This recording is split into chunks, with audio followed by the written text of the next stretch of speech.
Your pension is the only thing you own that has no price. Your house has a price. Your bond fund has a price, printed every evening. Even the annuity has a surrender value. Somebody will quote you over the telephone. But the pension has no ticker, no quote, no exit. You cannot sell it. You cannot move it. You can only read it, and almost nobody reads it. So here is what I am going to do today. I am going to show you the one number inside your pension that decides whether it survives. I am going to show you the 12 structures where that number has already stopped working. And then I am going to show you exactly where to find your own plan's filing, free public, sitting on a government website right now, so that you never again have to take anybody's word for it, including mine. Now let me be very careful about one thing, because it matters and because I want you to trust the rest of this. I am not going to read you a list of 12 pension funds by name and tell you they are going to fail. I could get the clicks for that. But a pension fund's solvency is a projection, and a projection is not a fact. And standing here naming institutions I cannot document would make me exactly the kind of person this channel exists to correct. What I am going to name is structure, 12 structures. Because a pension does not fail because of its logo. It fails because of its arithmetic, and the arithmetic is public. 3 claims today. First, a pension is not a pot of money. It is a promise valued against an assumed rate of return, and that assumption is the entire product. Second, 12 identifiable pension structures are now carrying assumptions that the last 4 years have quietly falsified, and I will name all 12 and give you the test for each. Third, the federal backstop behind pensions is real. It is capped. And this is the part that will surprise you. It is capped lowest for the people whose plans are weakest. Hold those 3. Everything after this is evidence for them. Facts first. You need ground beneath your feet before I take you into analysis. Fact 1. Before Congress intervened in 2021, the Pension Benefit Guaranty Corporation projected that its own multi-employer insurance program, the fund that backstops union pensions, would run out of money within about 5 years, not a plan running out. The insurer of the plans running out. Fact 2. Congress responded through the American Rescue Plan Act with a special financial assistance program. Tens of billions of dollars went out to the most distressed multi-employer plans, and the single largest grant went to the Central States Teamsters Fund in December of 2022, roughly $36 billion in one payment. Fact 3. That money was not sized to last forever. It was sized to pay benefits through the year 2051, and the sizing depended on assumptions about what the money would earn while it sat there. Hold that. The rescue was priced in one interest rate world and has to survive in another. Fact 4. The PBGC's guarantee for a multi-employer plan is capped at roughly $12,800 a year for a worker with 30 years of service. The guarantee for a single employer plan is capped at something in the order of $85,000 to $90,000 a year at age 65. Same agency, same statute. Roughly a 7-fold difference. Fact 5. The average assumed rate of return across American state and local pension plans is now somewhere near 6.9%, down from 8% a generation ago. Down, but still an assumption and still doing the same job. Fact 6. American corporate pension plans have been transferring their obligations to insurance companies at record pace. Tens of billions of dollars of liabilities a year, moved by contract, from a company backed by the PBGC to an insurer that is not. I am not going to interpret any of that yet. Those are the coordinates. They are dated, they are public, and every one of them is downloadable by you this afternoon. Now the mechanism, because a thing you can name is a thing you can track. I call it the assumption gap. It is the distance between the return a pension has promised itself it will earn and the return it is actually going to get. And I want to slow down here because this is the single most misunderstood idea in American retirement. And once you see it, you cannot unsee it. A pension fund owes you $3,000 a month for the rest of your life. To put that obligation on a piece of paper today, it has to answer a question. How much money do we need right now so that it grows into all those future checks? The answer depends entirely on what rate you assume it grows at. Assume 7% and you need a certain amount. Assume 4% and you need dramatically more. The same promise, the same retiree, the same check, two completely different liabilities, and the only thing that changed was a number chosen by a committee. Now put real arithmetic on it because the arithmetic is the whole argument. A plan that owes $100 million in benefits 30 years out needs about $13 million today if it earns 7%. If it earns 4%, it needs about $31 million. So a 3-point miss on the assumption does not make the plan a little short. It makes it short by more than double.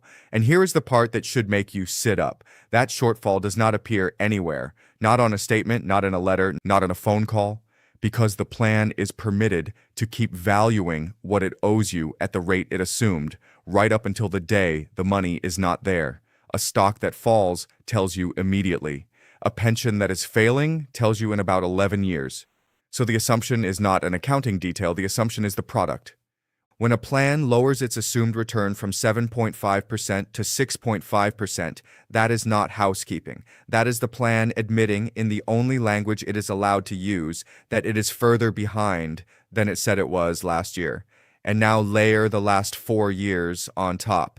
For 2 decades, those 7% assumptions were carried by a bond market that no longer exists, and by private credit and private equity allocations purchased at valuations set in 2021.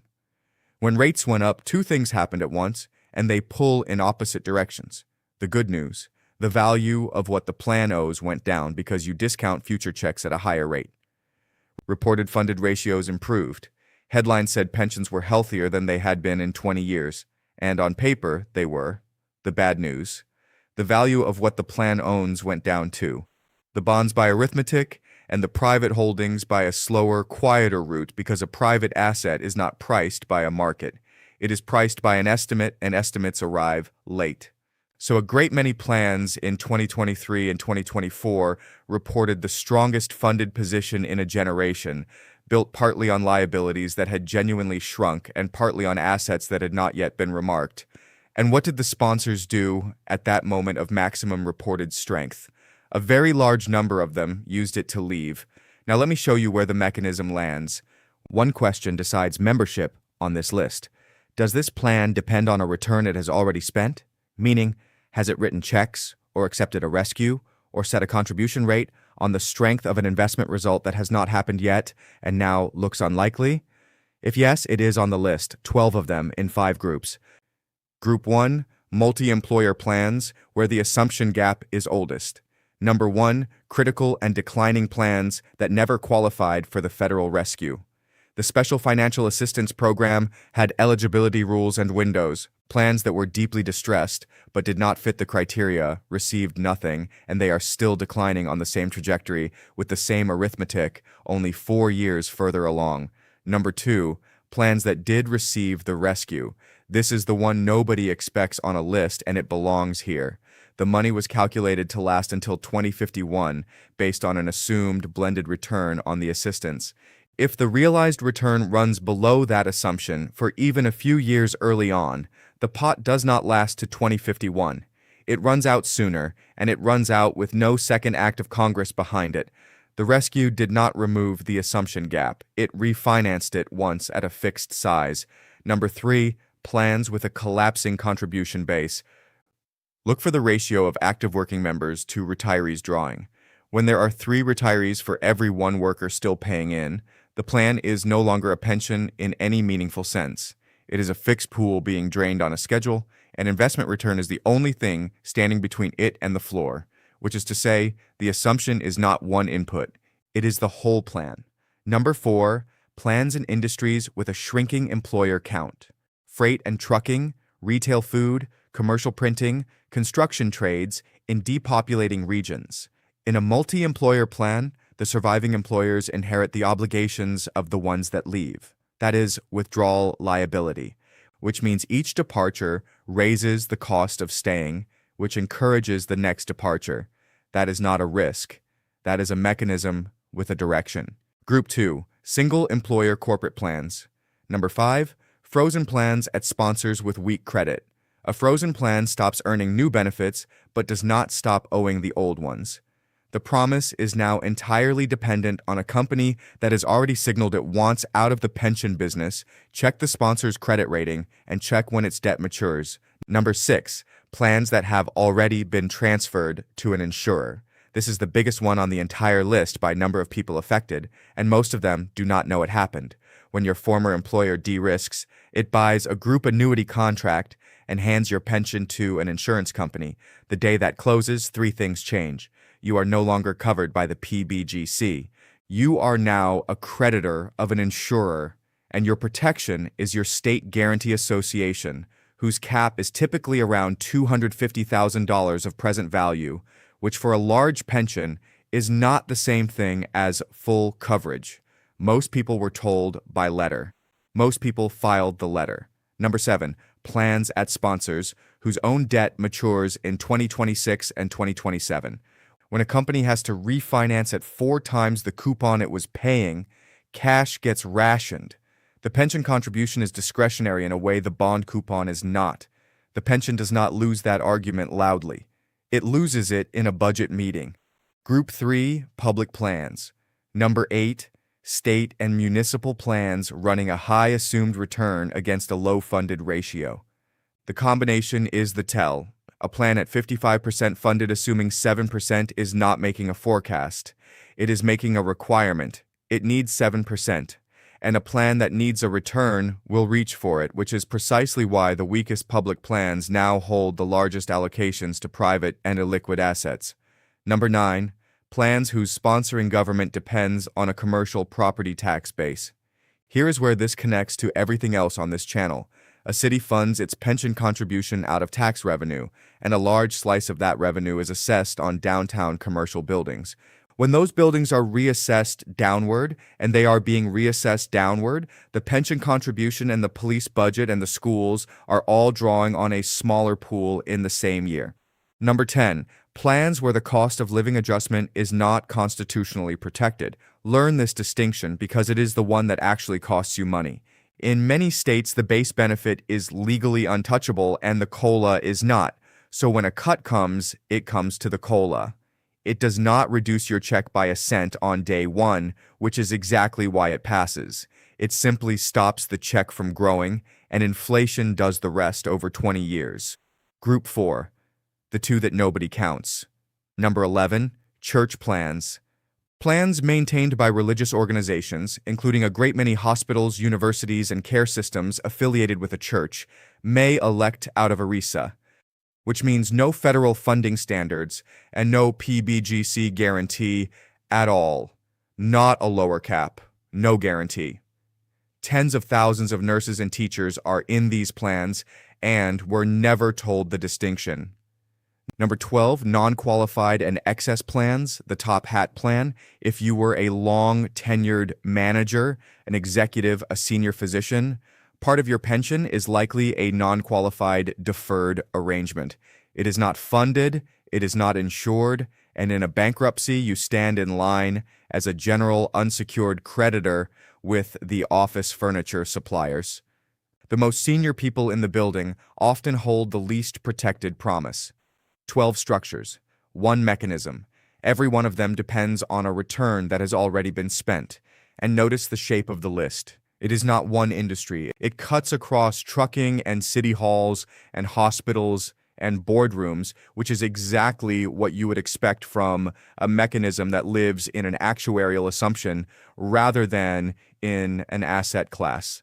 If you are in one of those 12 and you want to check it properly, Section 2 of the Retirement Reset Blueprint has the pension worksheet.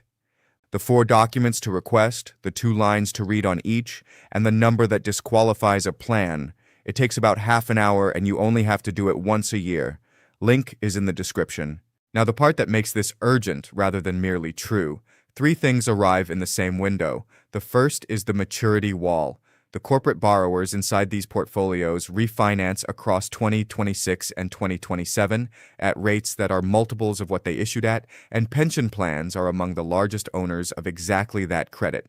The second is demographic, and for pensions it is sharper than for anything else. More than 4 million Americans a year are turning 65. In a pension plan, that is not an abstraction. It is the moment a person flips from paying in to drawing out. Every plan on this list crosses that line in the same decade. The third is the illiquidity overhang. The weakest plans hold the most private assets, and private assets are valued by estimate. When a plan needs cash to pay a retiree, and the only thing it can sell quickly is the liquid part of the portfolio, the private share of what remains goes up. The plan becomes less liquid precisely by paying its obligations. That is not mismanagement. That is arithmetic, and it is running right now in plans that report themselves as healthy. Now, I want to make the strongest possible case against everything I have just said, because the bull case here is genuinely good, and you should hear it properly. Corporate pension funding in America is at or near the best level in 2 decades. Many large plans are over 100% funded. They hold more than they owe. The PBGC's single employer program, which was in deficit for years, now runs a substantial surplus. Congress did in fact rescue the multi-employer system, and it did it at a scale nobody predicted, which tells you something real about political will when retirees are involved. Public plans have been steadily lowering their assumed returns, which is the system self-correcting in public, and rising rates are the pension's friend over any long horizon, because a plan buying bonds today locks in a return it could not get at any point in the previous 15 years. I want to be fair to that, because the last point is genuinely powerful. A well-funded plan that buys long bonds at today's yields can simply match its obligations and stop taking risk altogether. Some have done exactly that. Those plans are safer today than they have been in my lifetime. But the steelman cannot explain one thing. Here is the evidence that does not fit the benign reading. At the exact moment American corporate pensions reported their strongest funded position in 20 years, the volume of pension risk transfer, sponsors selling their obligations to insurers, did not fall. It rose to records. Sit with that, because it is genuinely strange. If you believed your pension plan was healthy, fully funded, and about to enjoy 15 years of the best bond yields in a generation, you would keep it. It would be an asset. Instead, a large number of sponsors looked at the same balance sheet you are being reassured by and used its strength as the opportunity to hand the promise to somebody else and walk away permanently. They did not de-risk because they were weak. They de-risked because being strong made the exit affordable, and the moment they did it, the retiree lost the PBGC and gained a state guarantee cap. The promise did not change. The balance sheet behind it and the backstop underneath it both did. Then set that next to Fact 4. The multi-employer guarantee is capped near $13,000 a year. The single employer guarantee is capped near $85,000. The people in the most distressed plans, in the hardest physical trades, with the least ability to go back to work, are standing behind the smallest backstop in the system. That is not a theory about markets. That is the architecture in statute today. This has run before, and it always ends the same way. Detroit, 2013. The city entered bankruptcy holding pension obligations widely understood to be constitutionally protected. General retirees emerged with a modest cut to the base benefit and the elimination of their cost of living adjustment. Note which of those two actually mattered.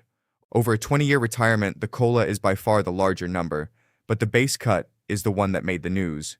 The lesson is not the size. The lesson is that a legal protection was tested and found to be a claim. Central States, the largest multi-employer plan in the country, spent decades in slow decline as its contributing employer base shrank, applied to cut benefits under the 2014 statute, and was ultimately rescued in 2022 with the largest single payment in the history of American pension policy.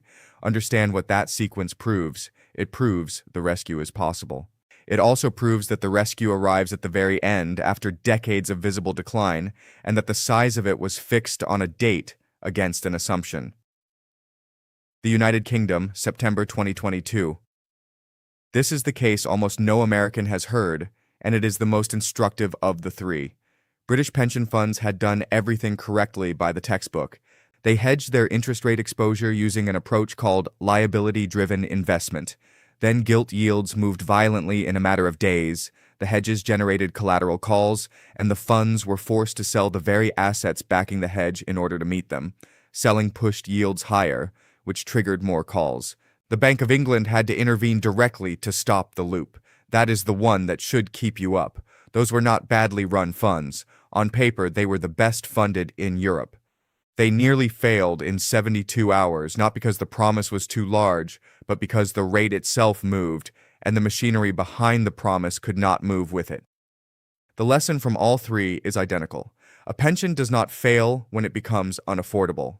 It fails when it is forced to act on a timetable it did not choose. Write these down, come back in 12 months and tell me if I was right. Prediction 1. Before the end of 2027, at least one plan that received federal special financial assistance will disclose in its own filings a projected insolvency date earlier than 2051. Prediction 2. Before the end of 2027, United States pension risk transfer volume will exceed $50 billion in a single year. At least one individual transfer above $5 billion will move retirees to an insurer with a material private credit allocation, and at least one legal challenge to the choice of annuity provider will survive a motion to dismiss. Prediction 3. By the end of 2027, at least 3 large state or municipal plans will cut their assumed rate of return below 6.5%, and at least one major American city will formally propose suspending or reducing a retiree cost of living adjustment. And let me be equally clear about what would prove me wrong. If aggregate corporate plan funded status stays above 100% through 2027, and no assistance recipient plan revises its horizon, and pension risk transfer volume falls for 2 consecutive years, then the assumption gap is not operating at the level I have described, and I will come back on this channel and say so with the numbers on screen. Everything I have described is visible in documents you are legally entitled to, most of which are already being posted to you. First, the annual funding notice. Federal law requires your plan to send it. Find the funding target attainment percentage. That is the plan's own statement of what fraction of its obligations it holds. Set this year's next to last year's. The direction matters more than the level. Second, the zone status certification. If you are in a multi-employer plan, your actuary certifies a color every year. Green, yellow, orange, red. Red means critical. There is a further designation, critical and declining, which is the one that means projected insolvency. This is sent to you. It is not a document you have to fight for. Third, Form 5500.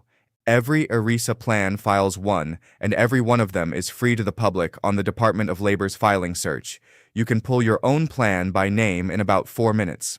Look at the Schedule MB or SB for the actuarial assumptions, including the assumed rate of return, which is the number this entire episode has been about. Fourth, the PBGC guarantee tables. Free, published, updated annually. Find your maximum guaranteed amount for your age and your plan type before you need it, not after. If your promised benefit is above the cap, you now know the size of your exposure. And it is a number, not a fear. And fifth, if your plan has been transferred to an insurer, the carrier's financial strength rating, and more importantly, its rating outlook. A downgrade is slow, an outlook moving to negative is early, and it is published, and it costs nothing. All 5 of those, with the direct links and a 1-page worksheet showing exactly which line to copy off each document, are in the blueprint. It is free, the link is in the description, and it will take you 1 evening. And now the personal turn, because the aggregate is not where you live. When somebody tells you American pensions are the healthiest they have been in 20 years, they are describing a weighted average dominated by a small number of very large, very well-funded corporate plans. You are not the average. Your plan is one plan. It has one funded ratio, one assumption, one employer base, and one contribution schedule. And every one of those numbers is published. And there is an asymmetry here that almost nobody says out loud. Of everything in your retirement, the pension is the asset you have the least ability to act on. You cannot sell it. You cannot hedge it. You cannot move it to another provider. The only lever you have is knowing early enough to change what you do with the assets you can move, early enough to alter when you claim Social Security, early enough to decide whether the second income in the household keeps working another 2 years? That is the whole reason to read the filing. Not to panic about a check you cannot control, but to make better decisions about the things you can. So look at your plan the way I have asked you to look at countries. Who owes you the money? What return are they assuming to be able to pay it? And what happens to that promise if the assumption is wrong by 2 points? That is not panic, that is preparation. And preparation is the only thing that has ever protected anybody. Which is exactly why I built the Retirement Reset Blueprint. It is a step-by-step playbook for the next 18 months. The counterparty map, the pension worksheet, the documents to pull, and the 4 indicators to track each quarter, so you are reading the data before the headline is written. The link is in the description and pinned in the top comment. You do not need to be an actuary. You need to be early. Remember this, a pension does not break on the day the money runs out. It breaks on the day the assumption stops being true, and that day is usually about 11 years earlier, and it is written down in a document with your name on the envelope. I am Professor Zhang. Thank you for watching. Now I want to hear from you. Tell me in the comments which of the 12 you are standing in. The union plan, the frozen corporate plan, the city plan, the church plan. And if your pension has already been transferred to an insurance company, tell me whether anybody explained to you what changed the day it happened.